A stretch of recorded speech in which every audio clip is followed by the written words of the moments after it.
Hello friends, this is Mainak from Civil Center and I'm back with the 16th episode of CKDKMK, that is civil के दुनिया के मज़ेदार किस्से।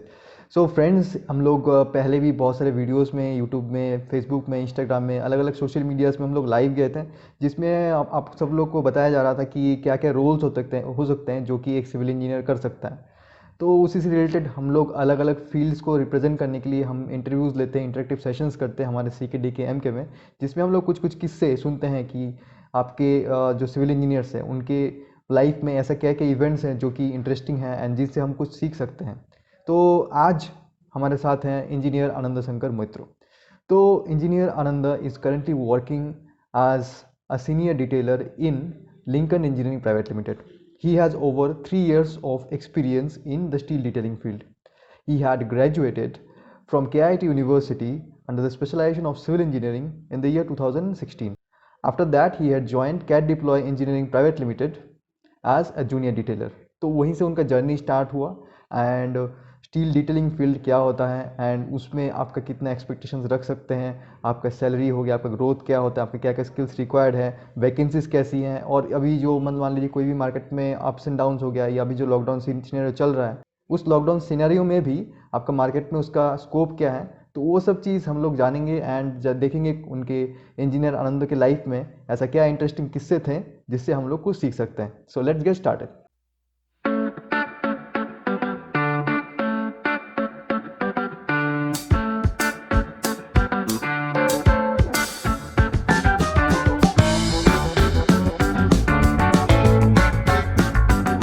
So friends, let us start the conversation with engineer Ananda Shankar Moitro. And Ananda sir, a very pleasure to have you on a show to the 16th episode of CKDKMK. Thank you, Moinak.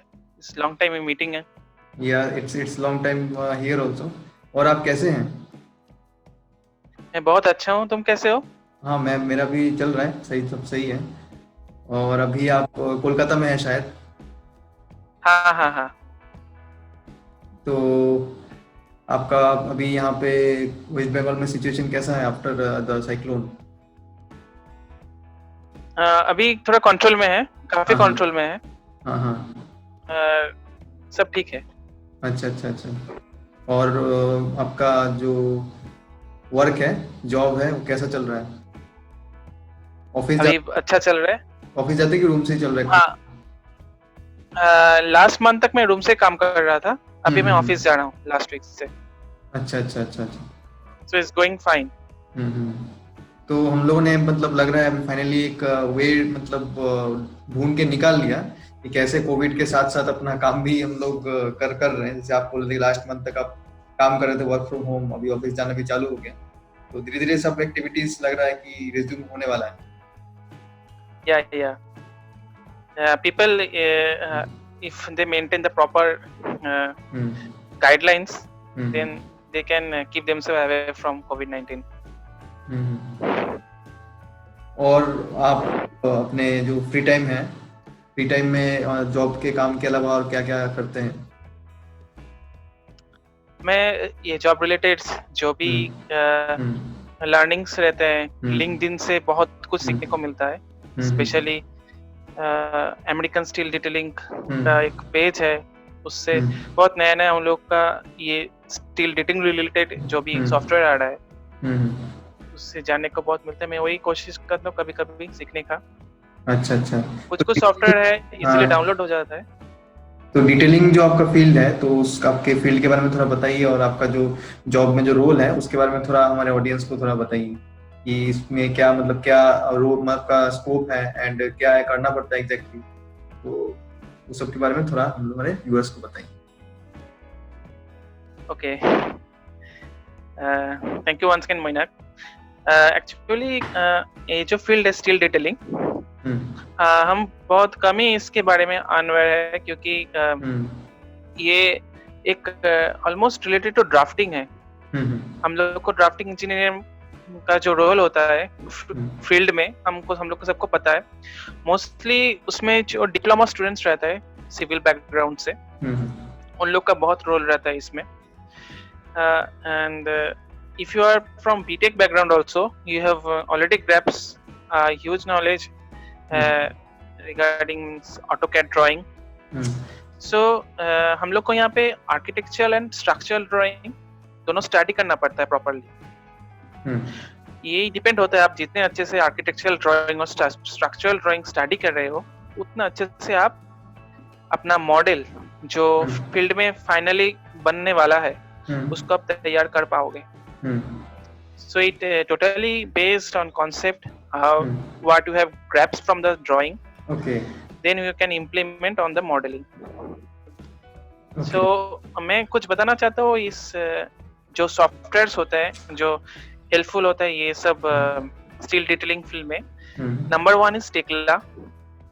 So it is means the very important software today's world. Most of the world is using this Tekla software structures. Both in Tekla structure, both in steel and concrete in both. Okay. And currently I'm been working with SDS2. Okay. In recent days SDS2 India में काफी फैला हुआ है. If you know in Mumbai, and then Hyderabad, Bangalore, there are a wide range of scope in steel detailing. So you have to do nothing.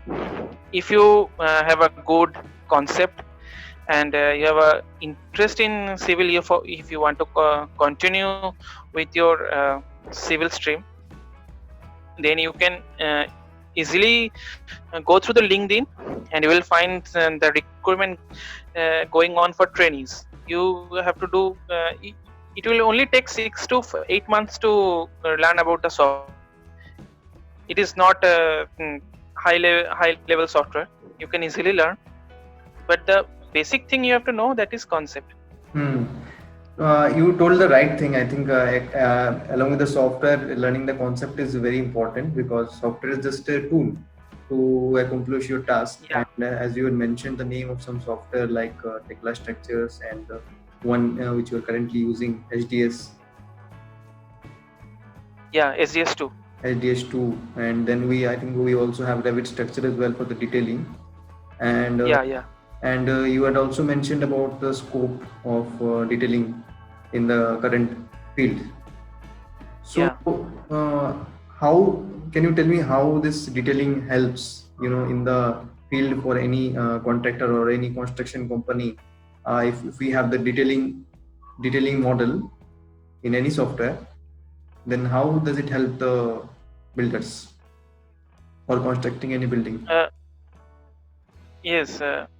See, it is mostly depend on steel structure. So in India,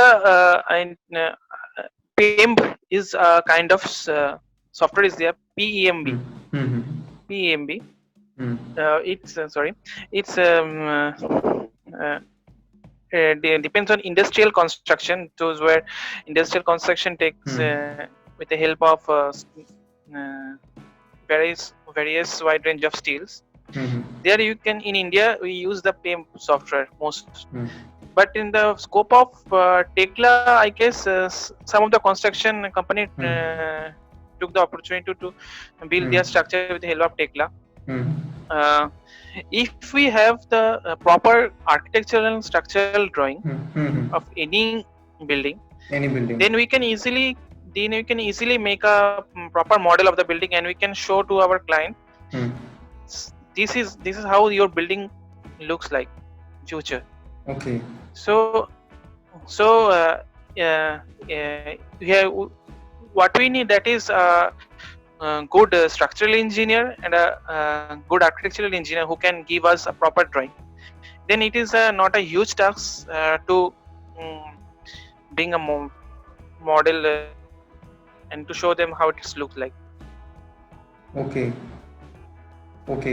So basically, you are telling that the scope of detailing industry is increasing, and there are companies which are using this software to explain the model to their clients, and it has a lot of scope as well.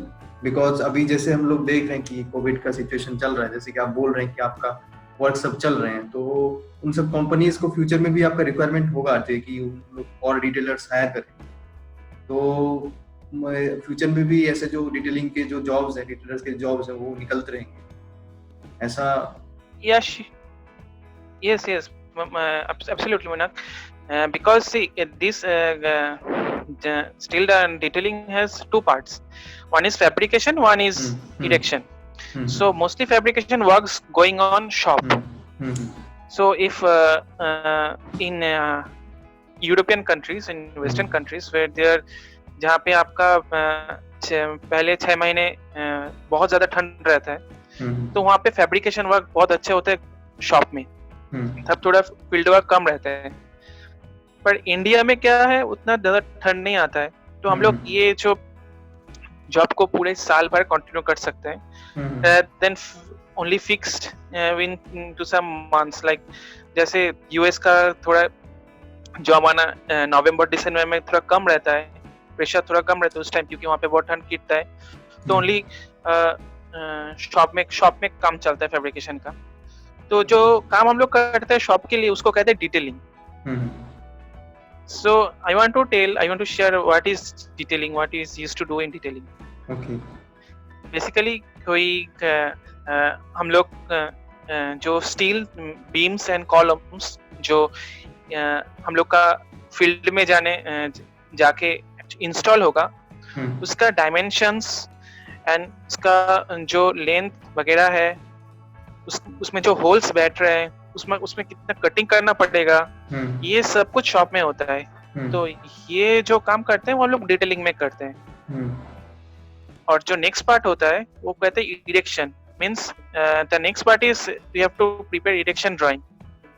Okay, basically see जो मेरा मानना है, हम लोग erection drawing क्यों important है, जो workers लोग फील्ड में हैं वहाँ पे, उन लोग का उतना नॉलेज नहीं होता है कि वो लोग स्ट्रक्चरल और आर्किटेक्चरल ड्राइंग पढ़ के वहाँ पे वो स्टील बीम्स को इंस्टॉल कर सके। तो उसके लिए हम लोग को एक ड्राइंग बनाना पड़ता है, तो उसके लिए वो बहुत आसान हो जाता है उन लोग को वो स्टडी करके जो बीम्स कॉलम्स वगैरह जो शॉप से जा रहा है फील्ड में, उसको इंस्टॉल करना। So some parts they are already installed from shop, and some requirements that is required in field we used to provide through erection drawing. For example, मैं आपको कह सकता हूँ, जैसे एक बीम में कुछ नट्स वगैरह रहते हैं, ठीक है, जो दूसरे बीम के साथ कनेक्ट होगा फील्ड में जाके। अब हम लोग शॉप में क्या करते हैं, उसका होल्ड पंच कर लेते हैं कि कहाँ पे वो होल आएगा। So after punching the hole, we used to take to the field.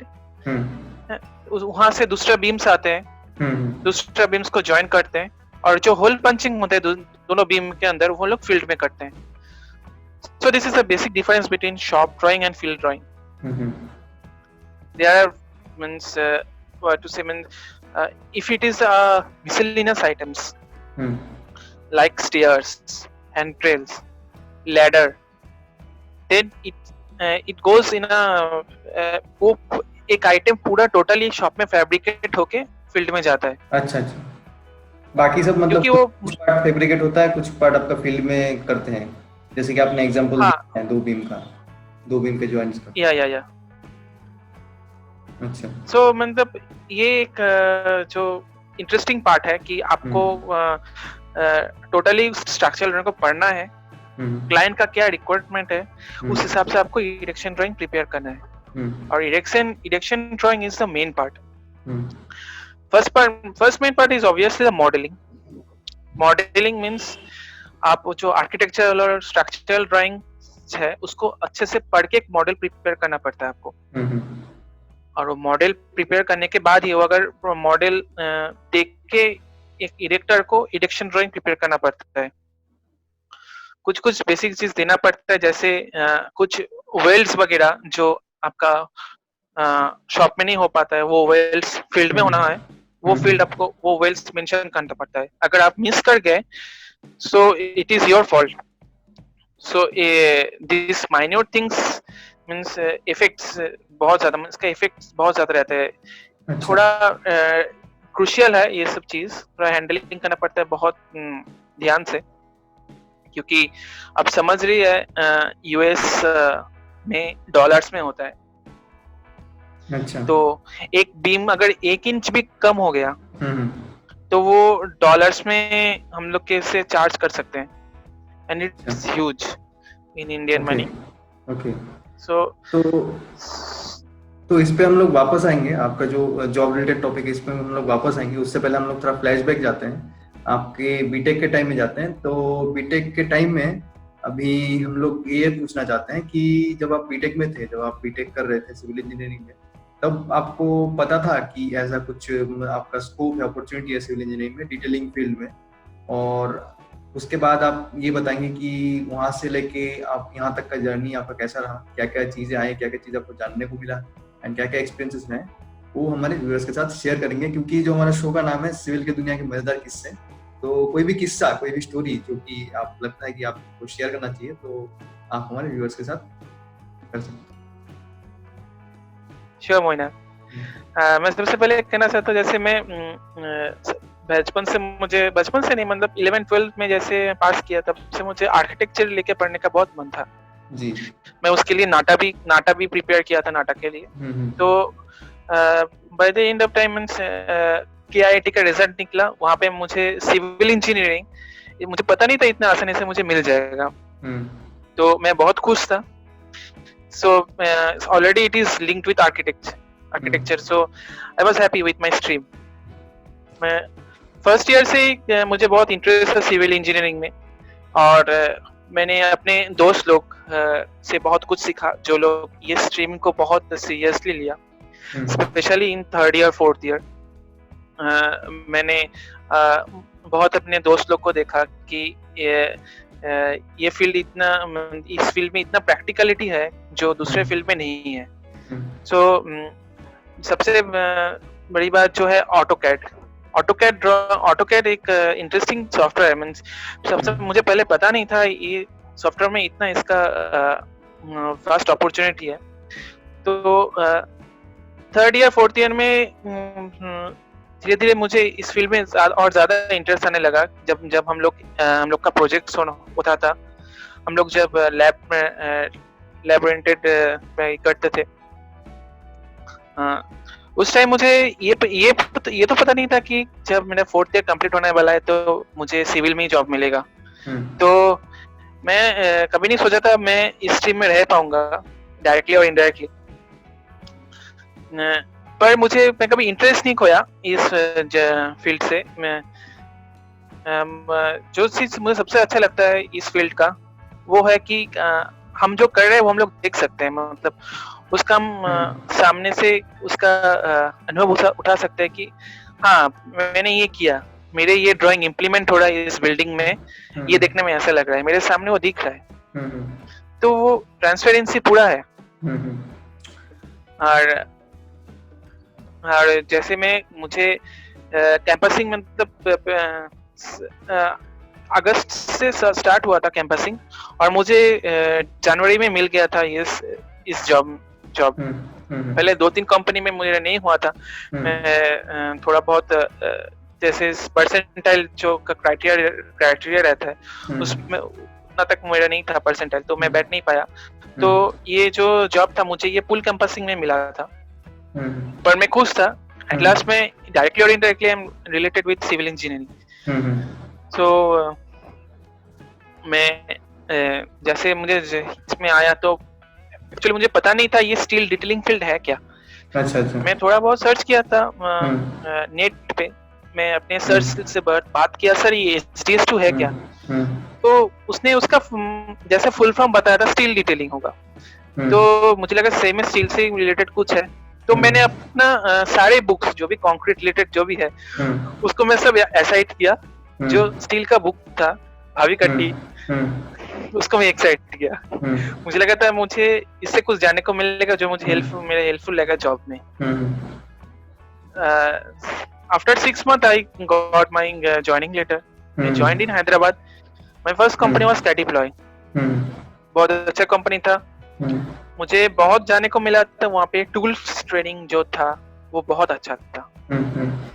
एक चीज होता है कि आपका अगर बेस स्ट्रांग हो, अगर आप जैसे जिस कंपनी में जा रहे हो उस कंपनी से अगर आपको पूरा सपोर्ट मिल रहा है तो आपके वो फ्यूचर के लिए बहुत अच्छा रहता है।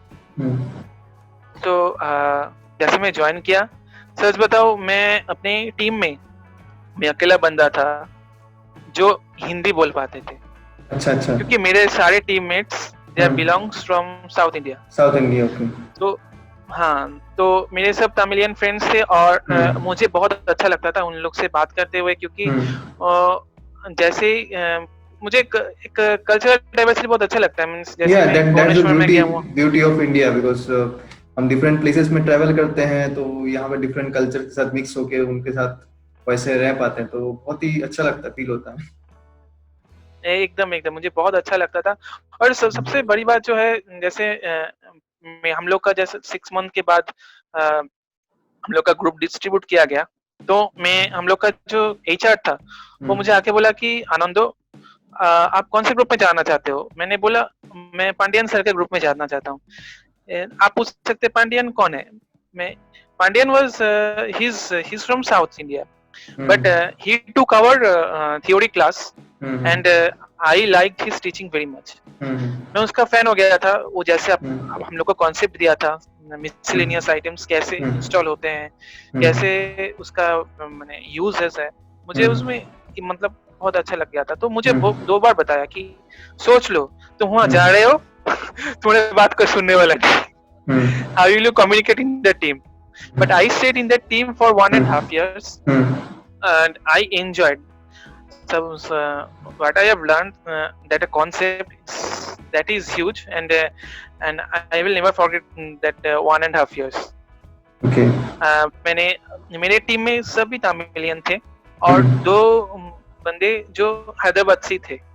मुझे बहुत कुछ सीखने को मिला सीनियर से। फिर हम ही जूनियर थे तो हम अपने पूरा टाइम उसमें डिवाइड किए थे कि जितना सीख सकते हैं इस ट्रेनिंग पीरियड से सीखना पड़ेगा, क्योंकि इसके बाद जैसे ही जॉब आ जाता है बहुत क्रूशियल होता है कि ये जब आप जॉब में रहते हो, जितना टाइम आप जॉब में काम करते हो उतना टाइम आपको पूरा देना पड़ता है, क्योंकि ये इतना नाजुक चीज होते हैं। अगर मैं आपको जैसे बताया 1-2 इंच का अगर गड़बड़ हो जाए तो आपका $1 में फाइन लग सकता है और पूरा इफेक्ट आपके ऊपर पड़ता है, आपका जॉब जा भी सकता है। So it depends on your increment, everything. So that is the best part. I learned a lot in my training period and मुझे बहुत अच्छा लगा था। मैं अपना जो टीम था उससे काम करते। Later I came back to Kolkata in 2018 and I joined Lincoln Engineering Private Limited here, Kolkata. अच्छा, तो अभी उसी फील्ड में आपका लगभग 4 इयर्स का एक्सपीरियंस हो गया है? नहीं, एक्चुअली मेरा एक्सपीरियंस है 3 इयर्स का। मैं ज्वाइन किया था 16 का एंड में। आफ्टर मैं जैसे मेरा जॉब हुआ था उसके तुरंत मुझे जॉइनिंग लेटर नहीं मिला था। मैं वो टाइम थोड़ा ऑटोकैड और अच्छे से सीखा था और आपका जो क्वांटिटी एस्टिमेशन है उसमें थोड़ा काम किया था। एक सर के अंडर जो सिंप्लेक्स में काम करते थे वहाँ से भी बहुत कुछ सीखने को मिला। Finally I went Hyderabad on at the end of 2016. अच्छा, तो आपका 3 इयर्स एक्सपीरियंस हो गया। तो अभी आपका जो स्टार्टिंग में जो आपका पहले जो आपका स्टोरी स्टार्ट हुआ था तब आपको उतना पता भी नहीं था स्टील डिटेलिंग के बारे में। अभी वही आपका हो गया एंड उसी के बाद फील्ड में आपका बहुत सारा एक्सपीरियंस हो गया। तो ऐसे बहुत सारे हमारे व्यूअर्स भी हैं जो कि स्टूडेंट हैं एंड जो कि हमारे प्रोफेशनल्स भी हैं, यहाँ हो सकता है 4th ईयर में ग्रेजुएट हुए हैं इस बार, कोविड की वजह से सोच रहे हैं कि आगे जॉब मिलेगा कि नहीं मिलेगा, क्या स्कोप है। तो उनके लिए आप क्या मैसेज देना चाहेंगे? देखो, अगर आपका मैं फ्रैंकली बता रहा हूँ, अगर आपका मोटिव है हायर स्टडीज करना तो आप श्योरली जा सकते हो।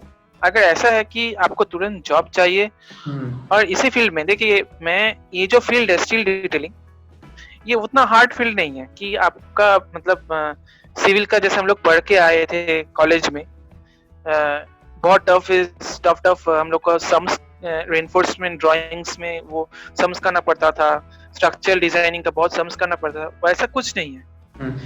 जो चीज आपका है सिंपल कॉन्सेप्ट, अगर आप अपने को इस फील्ड में रखना चाहते हो ऐसे, तो आप लिंक्डइन में आप थोड़ा सर्च कर सकते हैं स्टील डिटेलिंग बोल के। वहाँ पे काफी जॉब्स रहते हैं जहाँ पे ट्रेनिंग्स हायर होते हैं, काफी कंपनीज है जो अभी ट्रेनिंग्स ले रहे हैं। तो थोड़ा बहुत अपने कॉन्सेप्ट डेवलप कर सकते हैं, जैसे कि आर्किटेक्चरल स्ट्रक्चरल ड्राइंग पढ़ के, वो आपका हेल्पफुल होगा जब कैसे रीड करते हैं, तो वो आपका हेल्पफुल होगा जब आप इंटरव्यू देंगे इस फील्ड में। I can give a simple example, क्या आपको पूछा जाता है, जैसे एक बॉटल को आप ऊपर से देख रहे हो, तो उसका आप क्या देखेंगे, एक कैप देखेंगे, उसके बाद उसका साइड का जो धीरे धीरे वो मतलब स्प्रेड हो रहा है उसका सो एक there will be a inner circle then an outer circle, so that's the 2D। अब अगर उस बॉटल को आप फ्रंट से देख रहे हो, फ्रंट से कैसे दिखेगा, एक स्ट्रेट बॉटल जैसे दिखेगा, आप उसको बीच में से काट रहे हो, तो तब कैसा आएगा। So this is the basic things we have to do in. अब और थोड़ा अगर डिटेल्स में थोड़ा अगर और टफ अगर पूछेंगे तो पूछेगा कि मेजरमेंट्स, फीट को इंचेस में कैसे कन्वर्ट करते हैं, inches to feet, then metre to centimetre, centimetre to feet. These are the important things we use, and these are the important things we use in detailing field। और कुछ नहीं, ज्यादा ये करना पड़ता है, तो धीरे धीरे जैसे आप जॉब में आएंगे आप और भी इस बारे में सीख जाएंगे। पर ये अगर बेसिक कॉन्सेप्ट क्लियर रख सकते हैं तो इजीली आप ये फील्ड का इंटरव्यू पास कर जाएंगे। और ये कुछ हार्ड मैटर नहीं है कि इस फील्ड में जॉब ढूंढना। अगर आप बहुत ही मतलब जॉब सीकिंग के लिए बहुत तरस रहा है तो मैं कहना चाहता हूँ कि आप अपने आपको थोड़ा खुलिए, मतलब एक जहाँ पे है वहां से थोड़ा बाहर जाइए। जैसे बेंगलोर, हैदराबाद, यहाँ पे बहुत स्कोप है, स्पेशली नासिक में तो बहुत ही स्कोप है। Nashik is a place means वो कोड हाउस है स्टील डिटेलिंग का। अच्छा। तो और मैं आपको ऐसे नहीं कह रहा था आपको SDS2 ही सीखना है। आप टेक्ला में जा सकते हैं, फिर एडवांस स्टील है, BIM है, उसमें बहुत अपॉर्चुनिटीज है। SDS2 एक ऐसा सॉफ्टवेयर है जिसमें जो आपका इजीली डाउनलोड नहीं होगा, क्योंकि इसमें लाइसेंस का दामी डॉलर बहुत परचेस करना पड़ता है। आप टेक्ला डाउनलोड कर सकते हैं, फिर रेबिट जो है रेबिट आप लोग डाउनलोड कर सकते हैं, या रेबिट भी आप लोग डाउनलोड कर सकते हैं। उसका ट्यूटोरियल्स देखिए आप कैसे काम होते हैं, तो आपको ऐसे ही आइडिया आ जाएगा कि हम कैसे वर्क करते हैं। हाँ, बेसिकली वही चीज है, मतलब लोगों को मतलब पता नहीं होता कि सिविल इंजीनियरिंग में स्कोप क्या क्या है। इसलिए आप देख सकते हैं सिविल इंजीनियर्स भी दूसरे फील्ड स्विच कर रहे हैं, या मतलब वो सिविल इंजीनियरिंग लेने से पहले भी सोचते हैं कि उसमें अपॉर्चुनिटीज है कि नहीं। बट मेरा ये कहना है, हमारा जो ये सिविल सेंटर स्टार्ट करने का ये पर्टिकुलर जो हमारा शो है CKDKM के, तो स्टार्ट करने का यही मोटो है कि हम लोगों को दिखा पाए कि सिविल इंजीनियरिंग में क्या क्या आपके स्कोप हैं, कितने सारे लोग हैं जो कि आपके फील्ड में काम कर रहे हैं। बहुत लोगों को पता भी नहीं होगा कि डिटेलिंग फील्ड है क्या, स्टील डिटेलिंग क्या है, बट यहाँ पे इतने सारे लोग एम्प्लॉयड हैं और इतना अच्छा मतलब पैकेज में सैलरी भी पा रहे हैं। तो यही अवेयरनेस स्प्रेड करना, क्योंकि हम लोग तो आपके इंटरव्यूज देखते रहते हैं, आपके जो एक्टर्स के, आपके जो फेमस सेलिब्रिटीज हैं उनके देखते रहते हैं। बट अगर एज ए सिविल इंजीनियर, अगर सिविल इंजीनियर जो है सिविल इंजीनियर का इंटरव्यू देखेगा जो कि प्रोफेशनली कुछ कहीं पे काम कर रहा है, अपना स्टार्टअप कोई रन कर रहा है, कोई डिफरेंट, कोई साइट इंजीनियर है, कोई प्रोजेक्ट मैनेजर है, डिटेलर है, कोई कॉलेज में प्रोफेसर है, तो हमारे जितने भी कनेक्शंस हैं उनको सबको इनवाइट करना, तो वही हमारा शो का मोटो है। तो आपसे भी बात करके काफ़ी अच्छा लगा, एंड अपने जो मैसेज दिया है वो स्टूडेंट्स को, प्रोफेशनल्स को, वो भी काफ़ी अच्छा था। और हम आपसे ये जानना चाहेंगे, और बाकी आप लिंक्डइन में जो बोले कि नया नया स्किल सीखने का, ये कहीं से भी नया नया स्किल सीखने का अपॉर्चुनिटीज ढूंढते रहते हैं, और बाकी अपने फ्री टाइम में क्या करते हैं, बुक्स वगैरह, कुछ रीडिंग, पेंटिंग? एक्चुअली मुझे हिस्ट्री बहुत अच्छा लगता है। मैं कभी अगर टाइम मिलता है तो मैं हिस्ट्री रिलेटेड सिविलाइजेशंस जो भी है ओल्ड वो मैं पढ़ता हूँ। फिर हम लोग का जो पास्ट हिस्ट्री है इंडिया का वो थोड़ा सर्च करता हूँ। और मेरा हॉबी है पेंटिंग करना। मैं जब मुझे टाइम मिलता है पेंटिंग करता हूँ, मतलब बहुत ही रेयर। अभी जैसे वीकडेज को तो टाइम नहीं मिलता है, वीकेंड में थोड़ा बहुत पेंटिंग्स करता हूँ। और कभी कभी हिस्ट्रीज जो हम लोग का ओल्ड हिस्ट्री है, इंडियन सिविलाइजेशन, फिर डिस्कवरी चैनल मुझे देखने को बहुत अच्छा लगता है। अच्छा, जितने व्यूअर्स हमारा ये शो देख रहे हैं तो मैं ये बोल दूं, आनंद सर जो है बहुत ही अच्छा पेंटिंग करते हैं। और क्योंकि ये मेरे क्लासमेट भी थे तो पता है, तो इनका जो फेसबुक प्रोफाइल का जो लिंक है और लिंक्डइन प्रोफाइल का लिंक है हम लोग इस वीडियो के डिस्क्रिप्शन में दे देंगे। आप चाहे तो उनसे कनेक्ट कर सकते हैं। एंड आपको कोई भी डाउट पूछना हो प्रोफेशनल रिलेटेड, कनेक्ट करके पूछ सकते हैं कि स्टील डिटेलिंग के फील्ड के बारे में, या कोई भी आपको एडवाइस लेना हो तो डेफिनेटली वो हेल्प करेंगे। क्यों सर? एकदम Moinak, I want to say that ये बहुत अच्छा इनिशिएटिव है तुमने जो स्टार्ट किया है, मतलब स्टूडेंट्स को अवेयर करना। आज का जो फ्यूचर है सिविल इंजीनियरिंग जॉब में, मैं ये कहना चाहता हूँ कि स्टिक टू योर पैशन। मतलब अगर सिविल इंजीनियरिंग आपको अच्छा लगता है तो कभी कभी क्या होता है कि जो मैक्सिमम टाइम ही होता है, मतलब हर इंजीनियरिंग कॉलेज में उतना ज्यादा प्लेसमेंट नहीं होता है। तो स्टूडेंट्स लोग सोचते हैं कि यार प्लेसमेंट नहीं हुआ, अभी पैसे चाहिए, क्या मुंह दिखाऊंगा इधर उधर। पर this is the best time to मतलब एक्सपेंड योर नॉलेज। अगर आपको जॉब नहीं मिल रहा है, आप जिस फील्ड में उसमें और नॉलेज बढ़ाइए, एमटेक के लिए प्रिपरेशन कर सकते हैं। और अगर बहुत ही मतलब जॉब के लिए तरस है, आपको जॉब चाहिए ही, तब आप जा सकते हैं। ये मैं जैसे आपको डिटेलिंग फील्ड के लिए बताया, क्योंकि देखिए अब जब भी जॉब में आ जा रहे हैं तब आपका स्टडी करने का जो टाइम वो कम हो रहा है। ठीक है, अगर ये बेसिक मतलब आप मैं देना चाहता हूँ, अगर आपको और थोड़ा अपना ये जो सिविल रिलेटेड जो भी इसके लेकर जाना चाहते हैं और पढ़ाई करना चाहते हैं, तो पहले पढ़ाई कर लीजिए, उसके बाद जॉब में है ये। क्योंकि एक बार आप जॉब में आ जाते हैं तो आपका वो टाइम बहुत कम हो जाता है आपका प्रिपरेशन करने का। फिर आप बाद में जाकर रिग्रेट कर सकते हैं, यार मैं और थोड़ा पढ़ लेता तो मुझे ये जॉब लग जाता। तो वो अपने अंदर मत रखिए, अपने आप को थोड़ा टाइम दीजिए। that's what I want to say। बहुत ही अच्छा मैसेज दिया आपने।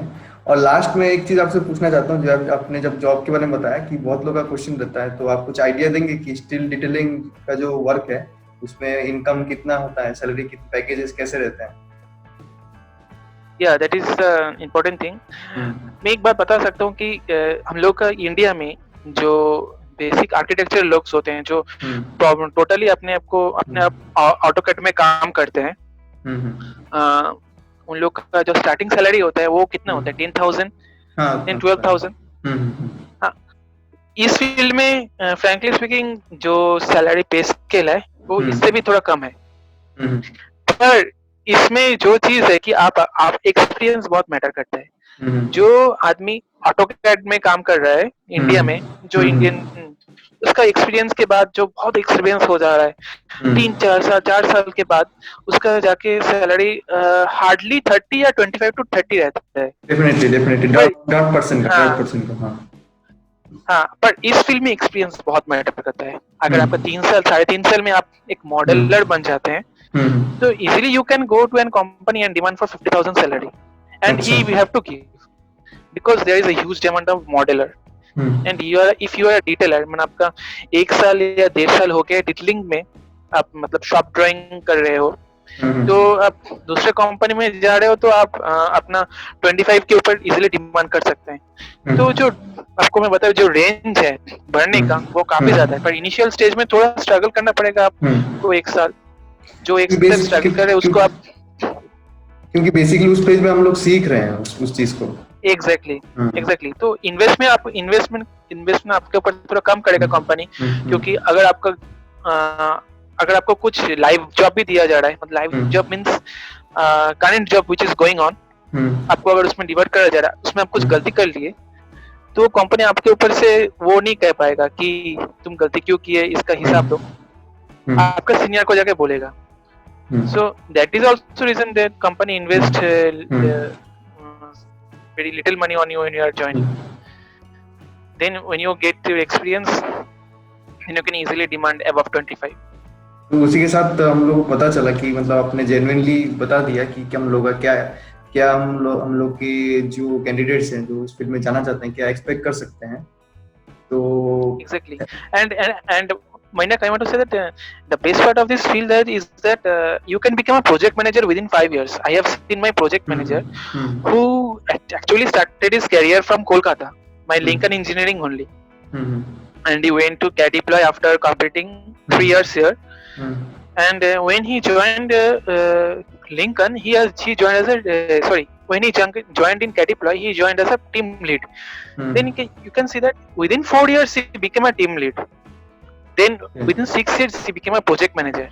Means if you have a means totally you have locked your aim that I have to stay in this field only, I have to continue my career in this field only. Then you can give your total amount of time in this field, and you can easily become a project manager within 6 months. In 6 years. Okay. And you don't have any idea what is the salary of project manager in this field if he completes if you have a good amount of knowledge.